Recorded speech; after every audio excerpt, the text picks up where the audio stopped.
સુરત અને સુરતની વાત જ કંઈક ઓર હોય ને,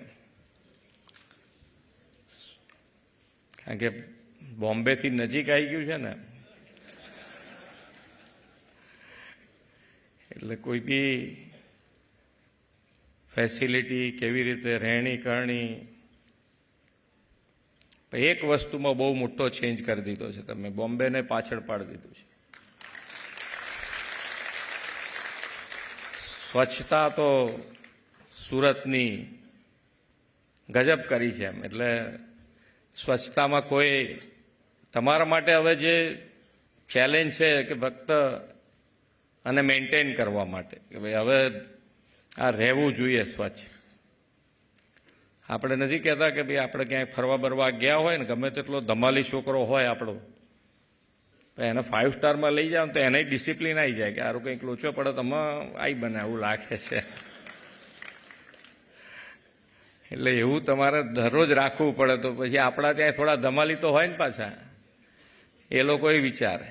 આમ માન્ય વડાપ્રધાન શ્રી આખા દેશમાં એક વખત એવી વાત હતી કે ભાઈ આ દેશનું ક્યાં થશે ને કેવી રીતે આ તંત્ર ચાલશે ને ક્યાં, બધા એના મોંમાંથી આવા એક શબ્દો નીકળે.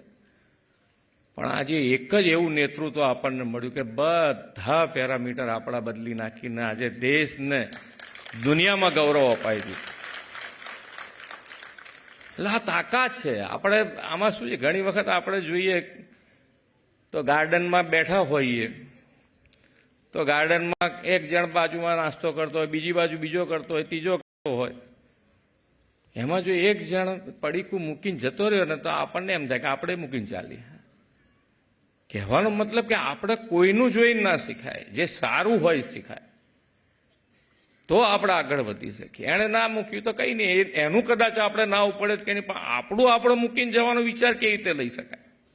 અને જો આજે તમે દરેક જણમાં પોતામાં બદલાવ આવ્યો છે. એક ભારત શ્રેષ્ઠ ભારત તરફ આપણે બધા આગળ વધી ગયા છે. કેવી રીતે? તો આજે દરેક જણ તમે જુઓ તો ગાડીમાંથી પિચકારી મારતા, ગાડીમાંથી પડીકી નાખતા, એ બધા 1000 વખત વિચાર કરતા થઈ ગયા છે કે ભાઈ આની અંદરથી હવે જો કોઈ આમ આજુબાજુ જોશે અને કદાચ ક્યાંક કોઈક નાખશે, અને જો કોઈકે જોઈ લીધું ના, એમ એકબીજાની આંખ મળી ગઈ તો એમ લાગે કે હમણાં આવીને આપણને મારી ના દે પેલો, એટલો પેલો બી ગુસ્સે થયો હોય. એટલે આ બદલાવ આવી ગયો છે, આપણા બધામાં આવી ગયો છે. પણ છતાંય ક્યાંક ને ક્યાંક બહુ વર્ષોની ટેવ હોય, જતા જતા વારે લાગે ને. એનો આ કાર્યમંત્ર આ જ હોવો જોઈએ આપણો, કે આપણે બધા સાથે આગળ વધવું છે.